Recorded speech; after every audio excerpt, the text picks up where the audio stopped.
Boa tarde a todos e obrigado por aguardarem. Sejam muito bem-vindos à teleconferência de divulgação dos resultados do primeiro trimestre de 2025 da Unicasa Indústria de Móveis S.A. Destaco aqueles que precisarem de tradução simultânea, que temos essa ferramenta disponível na plataforma. Para acessar, basta clicar no botão Interpretation através do ícone do globo na parte inferior da tela e escolher seu idioma de preferência, português ou inglês. Para aqueles ouvindo a teleconferência em inglês, há a opção de mutar o áudio original em português, clicando em Mute Original Audio.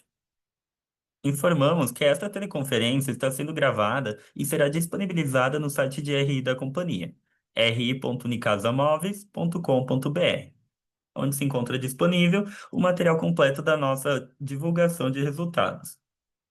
É possível fazer download da apresentação também no ícone de chat, inclusive em inglês.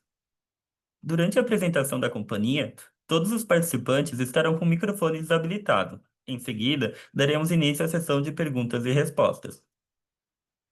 Para fazer perguntas, clique no ícone Q&A na parte inferior de sua tela e escreva sua pergunta, para entrar na fila. Orientamos que as perguntas sejam feitas todas de uma única vez. Ressaltamos que as informações contidas nesta apresentação e eventuais declarações que possam ser feitas durante a teleconferência, relativas às perspectivas de negócios, projeções e metas operacionais e financeiras da Unicasa Indústria de Móveis S.A., constituem-se em crenças e premissas da administração da companhia, bem como informações atualmente disponíveis. Considerações futuras não são garantias de desempenho. Elas envolvem riscos, incertezas e premissas, pois se referem a eventos futuros e, portanto, dependem de circunstâncias que podem ou não ocorrer. Investidores devem compreender que as condições econômicas gerais, condições de mercado e outros fatores operacionais podem afetar o desempenho futuro da Unicasa e conduzir a resultados que diferem materialmente daqueles expressos em tais condições futuras. Hoje, contamos com a presença do executivo da companhia, Guilherme Possebon de Oliveira, diretor de Relações com Investidores. Passarei a palavra ao senhor Guilherme. Boa tarde. Passamos ao slide 4, onde observamos que o resultado desse trimestre foi ruim. Encerramos com um prejuízo operacional de 7,2 milhões de reais. No slide 5, podemos observar que a receita consolidada da companhia reduziu 7,5%. O faturamento da marca Delano, assim como para as demais marcas e canais da companhia, acontecia conforme o prazo de produção dos produtos e basicamente era dividido em três etapas temporais. Analisando as interações com nossos consumidores por meio da pesquisa do NPS e em conversas com nossos lojistas, identificamos que a etapa da entrega do produto poderia ser aprimorada se realizássemos apenas uma entrega ao invés de realizá-la por etapas. Assim, decidimos por unificar o faturamento na etapa mais longa.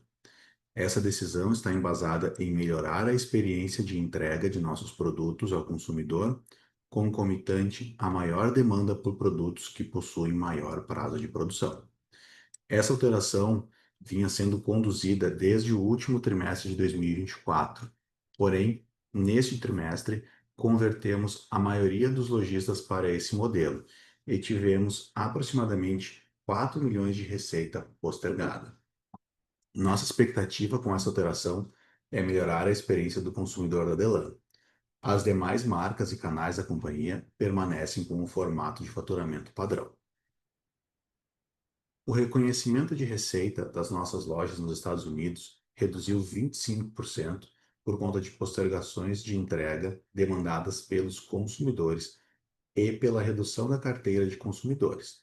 Conforme comentado no release do trimestre anterior, alteramos a estratégia de venda das lojas e estamos passando por um ajuste no perfil-alvo dos consumidores, o que resultou na redução de 36% na assinatura de contratos neste trimestre.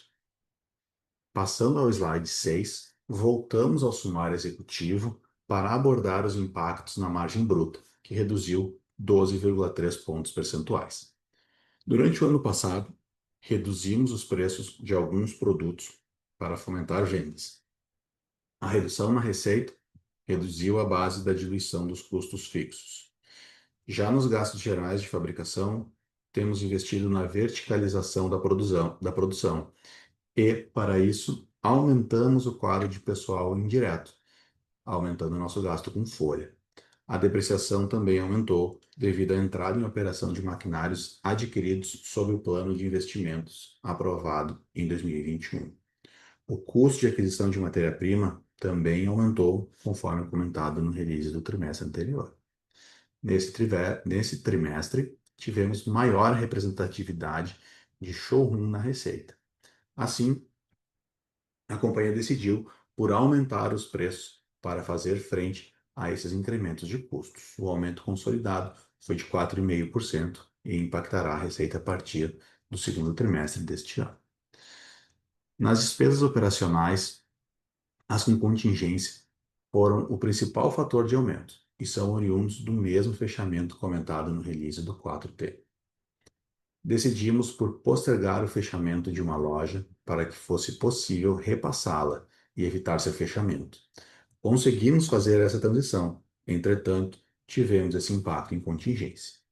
Entendemos que no longo prazo, esse custo se justifica pela geração de receita da loja que permanece aberta.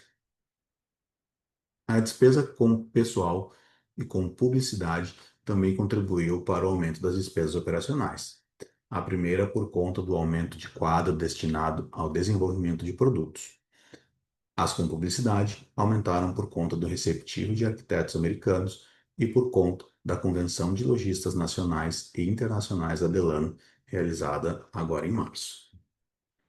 Neste trimestre, realizamos o primeiro receptivo de arquitetos e designers dos Estados Unidos. Recebemos 28 profissionais oriundos do relacionamento das nossas lojas próprias e dos nossos lojistas. Já no resultado financeiro, tivemos o impacto da variação cambial e do juro da dívida. Assim, encerramos o trimestre com um prejuízo líquido de 5,4 milhões. No slide 7, podemos observar que a companhia gerou 17,4 milhões de caixa. Ao excluirmos a captação de 12,2 milhões da segunda tranche do FINEP, a geração de caixa foi de 5,2 milhões, apesar do prejuízo operacional de 7,2 milhões de reais no trimestre. Essa geração pode ser explicada por dois fatores. Os pedidos postergados da Delano, conforme comentado no início dessa mensagem, foram colocados e pagos aqui na fábrica dentro do trimestre. E o aumento no adiantamento de clientes para a manutenção de metas comerciais para o segundo trimestre, corroborando o aumento de 10,4% de venda sellout de nossos lojistas. Por fim, na Assembleia de Acionistas realizada no dia 30 de abril, foi aprovada a data de 29 de maio para o pagamento de dividendos no total de 12 milhões de reais, payout de 101,5% do lucro líquido ajustado de 2024. Agradecemos aos nossos acionistas, lojistas, funcionários, fornecedores e demais stakeholders pelo encerramento de mais um trimestre. Passo a palavra à operadora para iniciar a sessão de perguntas e respostas. Agora começaremos a sessão de perguntas e respostas. Lembrando que para fazer perguntas, vocês devem clicar no ícone Q&A na parte inferior da tela e escrever sua pergunta para entrar na fila. Solicitamos, por gentileza, que as suas perguntas sejam feitas todas de uma única vez.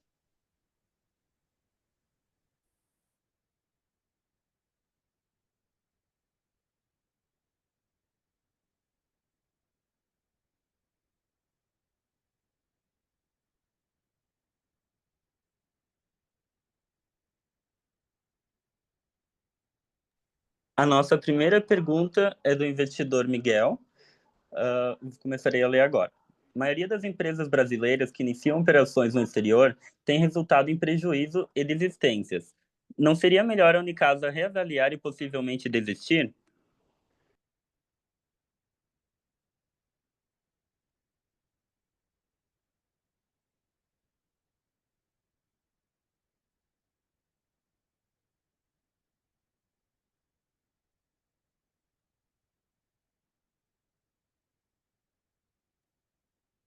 Aí, agora, só confirma se eles estão ouvindo, por favor. Miguel, boa tarde.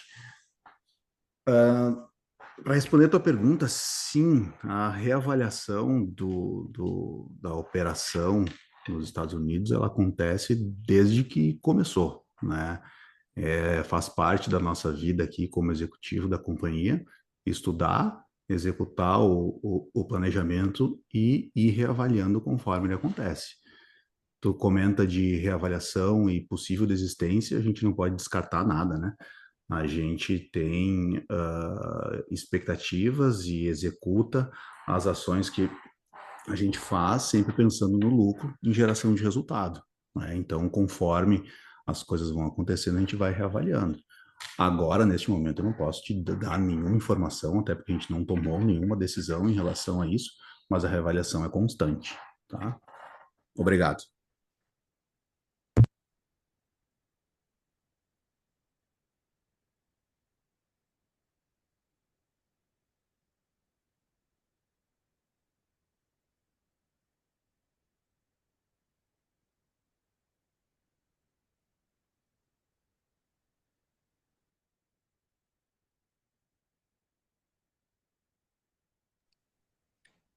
Lembrando que para fazer perguntas, vocês devem clicar no ícone de Q&A na parte inferior de sua tela e escrever sua pergunta para entrar na fila.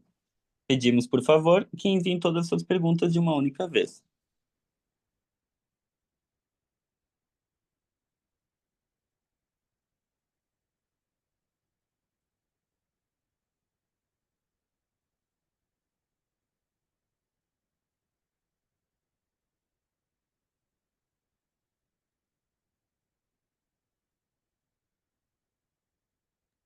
A próxima pergunta é de Jaime, investidor.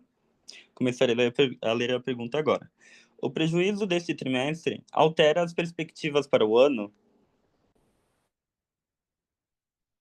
Olá, Jaime, boa tarde. Respondendo diretamente a tua pergunta, não, ela não altera nossas perspectivas para o ano. Por quê? Quando a gente fez o orçamento do ano de 2025, a gente já previa um prejuízo nesse primeiro trimestre, tá? Algumas coisas aconteceram fora do nosso controle, mas a maioria elas são resultado das nossas escolhas, tá? Então foram decisões que a companhia tomou, tá? Então, assim, só para vamos resgatar algumas coisas aqui que eu comentei na mensagem para dar um contexto dessa resposta, tá? Então, assim, a gente, ao longo do ano passado, conforme eu venho escrevendo nos releases, a Unicasa tomou a decisão de fazer alguns realinhamentos de preço em alguns produtos, tá? Isso, naturalmente, entrega uma redução de margem, né? A nossa expectativa com isso é aumentar faturamento, aumentar volume de vendas, tá? Informações que nós temos dos nossos lojistas é que, de fato, desde o do meio do ano passado, final do ano passado até agora, a gente tem tido crescimento de vendas no sellout, né, das nossas lojas para os consumidores finais, tá? Outro fato que a gente percebe aqui na cidade é que alguns dos nossos concorrentes, durante o mês de maio ou no mês passado, fizeram paradas por conta de redução de pedido. Então, não é o caso da Unicasa, tá? Então, voltando, a gente tomou algumas decisões, né, que impactaram margem em relação a preço para fomentar vendas. A gente teve a questão da alteração do faturamento da Delano, que a gente acabou acelerando um pouco agora no primeiro trimestre. Nos Estados Unidos, a gente teve uma postergação de um cliente relevante por conta de atraso na obra dele. Ele demandou a alteração na entrega dos produtos e isso deu um impacto um pouco além do que o que a gente imaginava agora nesse primeiro trimestre, tá? Olhando em termos de custos, né, nós temos a depreciação dos equipamentos que a gente adquiriu já começando a fazer efeito agora nesse primeiro trimestre. Então, a gente tem um aumento de custo que também impacta a margem. A gente teve inflação de matéria-prima, que a gente tomou a decisão de segurar um pouco, para ver se a gente conseguia postergar um pouco o efeito dela, fazer negociações, mas não tivemos sucesso e tivemos que fazer um reajuste de preço agora em abril, tá?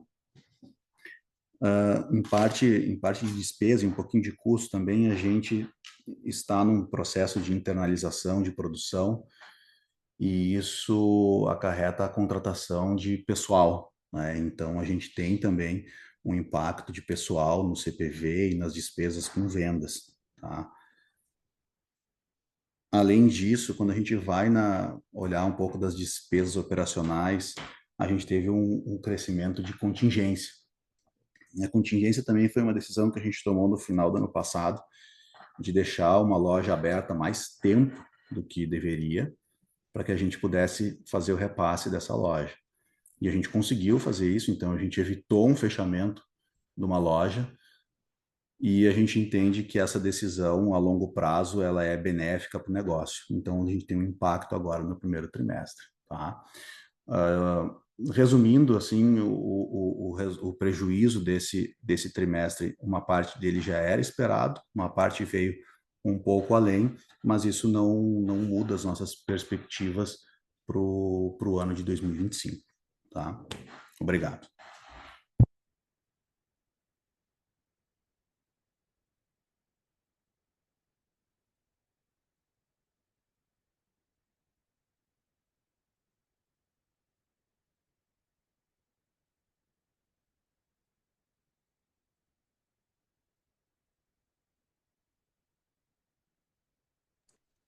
A próxima pergunta é de Castor Segundo, investidor.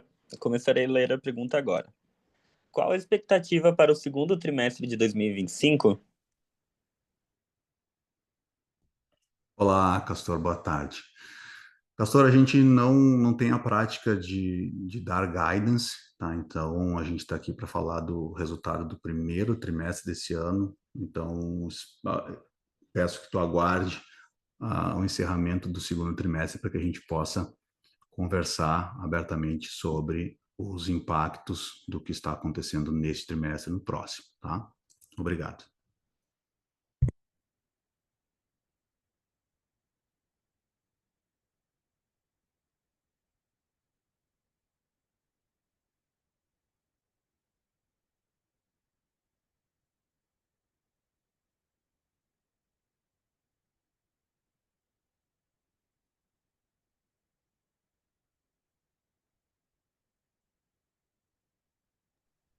A próxima pergunta é de Santiago Santos, investidor. Vou começar a ler a pergunta agora. A empresa, que no passado era caixa líquido, endividou-se consideravelmente desde o ano passado. Ainda que sejam linhas de crédito a custo mais favorável, a pergunta que importa é quando vai se ver o resultado no crescimento das vendas, visto que essas não têm crescimento ou ainda têm até se reduzido trimestralmente. Boa tarde, Santiago.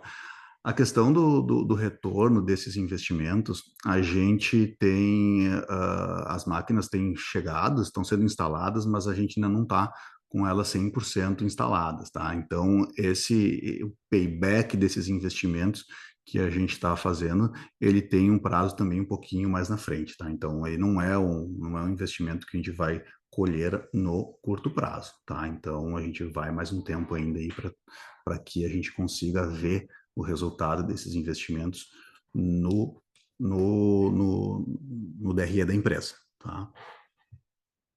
Obrigado.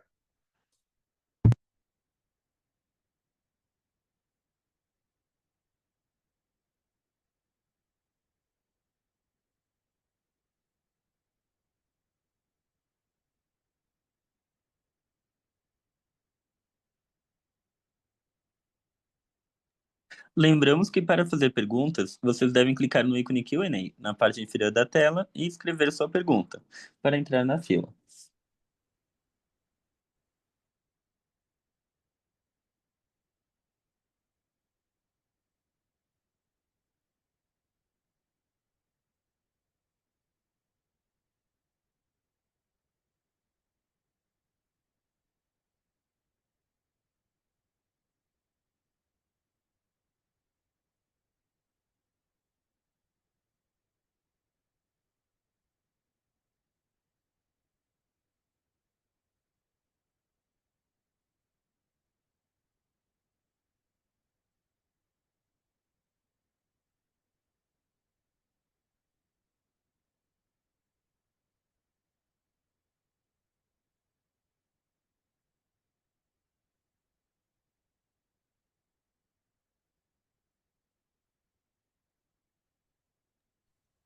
Lembramos que para fazer perguntas, vocês devem clicar no ícone Q&A na parte inferior da tela e escrever sua pergunta para entrar na fila. Pedimos por gentileza que enviem todas as suas perguntas de uma única vez.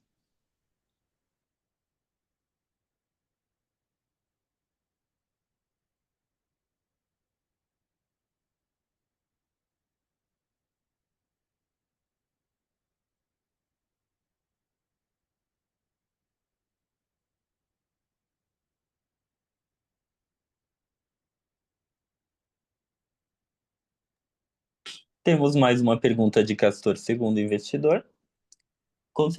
Vou começar a ler a pergunta agora. Considerando a atual cotação das ações, não seria interessante um programa de recompra? Olá, Castor. Sim, se a gente analisar pela cotação, sim, seria interessante fazer um programa de recompras. Esse é um assunto que a gente discute com o controlador da empresa, tá? Mas de curto prazo, assim, não posso te comentar nada. Obrigado.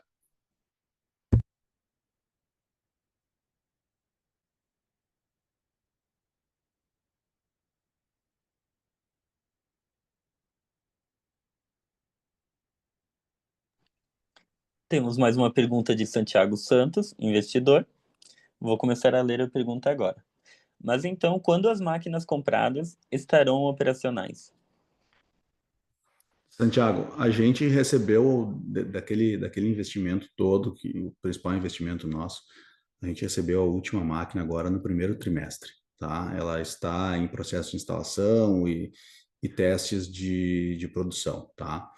A gente estima que para o terceiro trimestre a gente esteja com elas 100% operacionais, tá?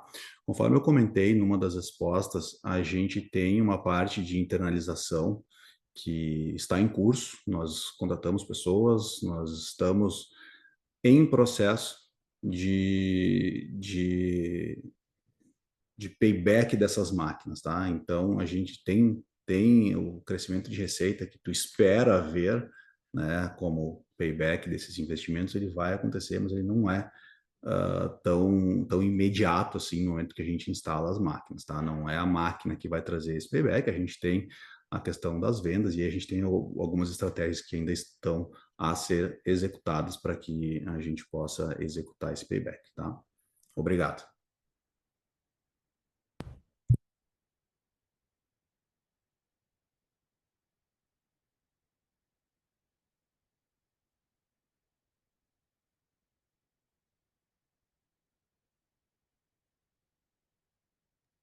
Lembramos que para fazer perguntas, vocês devem clicar no ícone Q&A na parte inferior de sua tela e escrever sua pergunta para entrar na fila.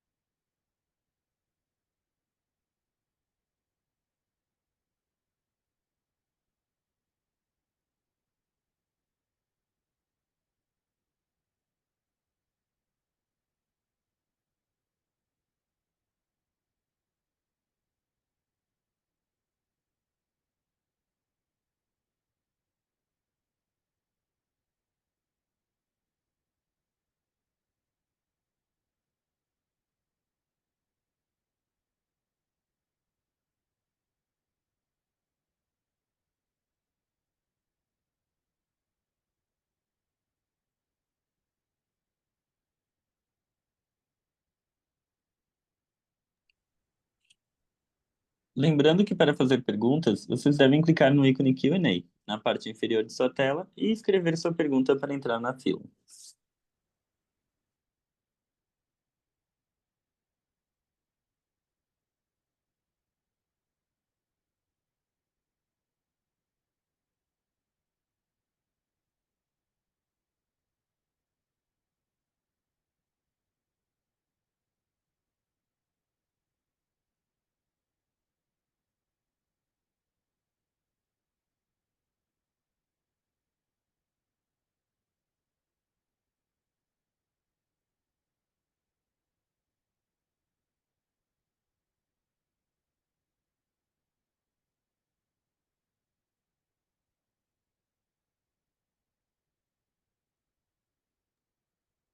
A sessão de perguntas e respostas está encerrada, e agora gostaríamos de passar a palavra para as considerações finais da companhia.